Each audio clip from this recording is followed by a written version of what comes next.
Since you are one of the most knowledgeable people in the country on photovoltaics and financing, I guess I'd like to ask you what you see as the future of photovoltaics. Are we near the cusp of really... We've hit the cusp of photovoltaics now. I mean, today, there are large companies, including my own, that I started, that are now installing 5 megawatt projects, but down to maybe even 1 megawatt projects at sub $3 a watt installed. Fully installed? Fully installed, right? I mean, you're talking about module prices at $1.70 a watt for crystalline, right? These are panels that most people think will last 40 years, and the Japanese thinks that their modules will last 50 years. Wow. Right? And there's no reason why they won't last 50 years, because the semiconductor actually lasts forever. It's mechanical construction of them that fails over 50 years. So, you know, you can fix mechanical construction issues to make them last 60, 70 years. You're talking about a fully 5 to 10% of all the electricity in the world today sold at prices that exceed 15 cents a kilowatt hour. Right? I mean, places like New York City, where people are paying 20 cents a kilowatt hour, or 25 cents a kilowatt hour, Massachusetts, right? I mean, you know, these are places where we're going to hit cost parity with solar within the next 2 years. California's hit it as of this year. I mean, as of this year, my prediction is that every single subsidy dollar in California will be reserved by the end of this year, fully 5 years ahead of the California Solar Initiative's goals. Wow. You know, I mean, in BP Solar is suggesting that they can be sub 10 cents a kilowatt hour in the U.S. for a 600 megawatt farm. You know, that uses the federal tax credits and depreciation, but no state incentives. That's very, very competitive with volatile natural gas peaking plants. You know, and then if you add some storage to that, it becomes a dispatchable resource. Let's talk about storage, because that's certainly the biggest attack on photovoltaics is that it can't deliver reliable power. Sure.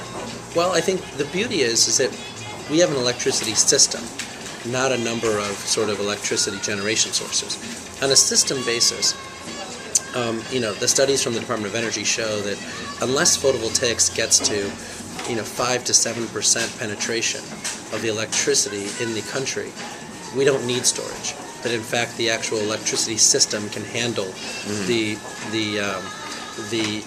intermittency through demand response, load control, other storage mechanisms that are cheap like ice storage. Ice Energy just won that 53 megawatt project in Southern California. We're not going to get to 5 to 7% penetration of solar in this country until 2020. Sure.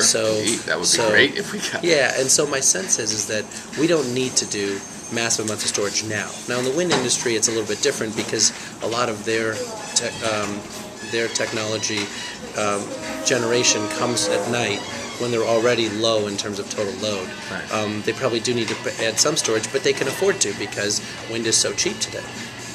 And then if you add ice storage, which is the biggest challenge we have as air conditioning loads in many parts of the country, ice storage is so cost effective that it's about half the cost of new natural gas peaking capacity for a utility to solve the same peaking problem. That you could actually extend out the need to build any battery-based storage, which are more expensive, until 2030. Because you could actually do just ice storage and meet all the storage needs. So explain ice storage a little bit. Ice storage is basically, you create chilled water or ice in the middle of the night when the utility has plenty of excess power. In some cases, it's almost free power in places like Texas at night. And then during the daytime, all you need is a fan to blow the cold from the chilled water and the ice into the stores. And they've been testing it in Palm Desert and places like that where you have huge amounts of temperature variances without any trouble for years. I mean, and companies in Baltimore like CalMac and others have been doing this for 50 to 60 years for industrial processes. So it's not a new technology. Ice Energy's technology is a new form of that underlying principle. But the cost of these technologies can be less than $200 a kilowatt hour, which for battery storage, battery storage can be as high as $700-800 a kilowatt hour. So it's very cheap. And the ice storage guys, once they hit some sort of scale, think that they can get below $100 a kilowatt hour very quickly. And so this is really for wind, for nighttime surplus electricity? That's the beauty of it. It's dispatchable, right? So, I mean, the utility could control when it produces ice. It could produce ice at midnight. It could produce ice at 1 in the morning. 2 in the morning, it could stop producing it at 2:30 because some other load came on board. I mean, you can literally turn it on and off every half hour if you wanted to, and dispatch it as long as you had chilled water in enough supply to meet the air conditioning needs by, call it 6 in the morning or whatever the actual load starts to rise. You're set. And you can turn it on or off based on how well the wind is blowing or not blowing, and so, or if electric vehicles comes on board, you could actually accommodate electric vehicles.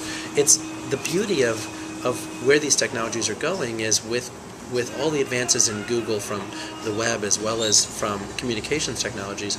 It's now just as cheap to manage 1 million nodes as it is to manage 17 nodes. With a good dashboard and a good communications protocol between these 1 million nodes and the utility, you can literally manage the entire grid just like you did 40 years ago through a central location. And we had chatted once a couple of years ago about the potential aftermarket for batteries. Sure. For plug-in hybrids. So massive. can you talk about, you think that's people still looking into that? Well, the beauty is that for electric vehicles today already have a market where people are buying Teslas, people are going to buy these Coda electric vehicles, people are going to buy the Nissan Leaf, the Chevy Volt, all these things. People want to buy them. And think about it, for just 2,000 vehicles, that's $100 million at $50,000 a vehicle. It's not a small market, just for 2,000 vehicles, right? And then on top of that, each one of these cars might be 2 to 5 kilowatts worth of charging and discharging. Right? And so you quickly can see how this gets to hundreds of megawatts worth of battery storage.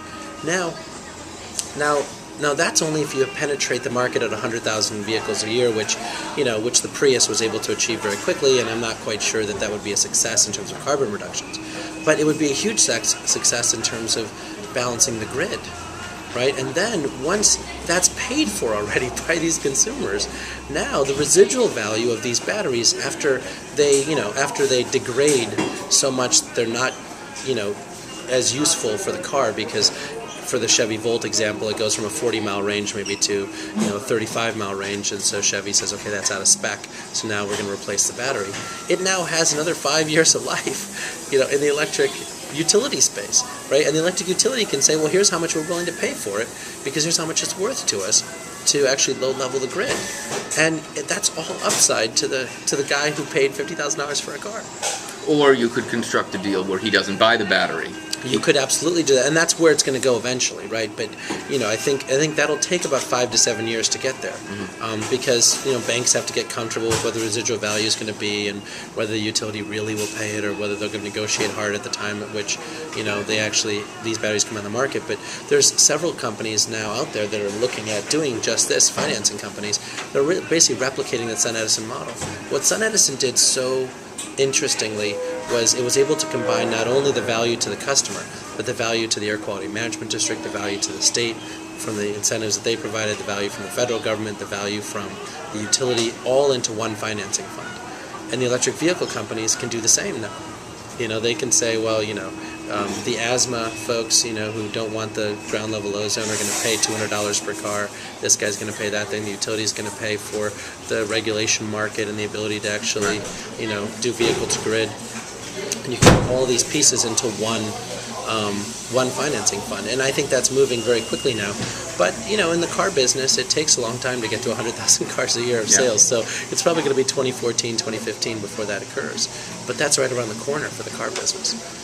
Sure, and you have the federal tax credit will hopefully carry the industry over until we get some working business model. Yeah, and I've talked to people like Staples, for instance. Staples has been testing the Smith electric vehicles for their delivery trucks. They're claiming right now that these, with the existing subsidies of $7,500 per truck, that the cost of, on a per mile basis of those cars are actually less than the cost of their diesel delivery trucks right now.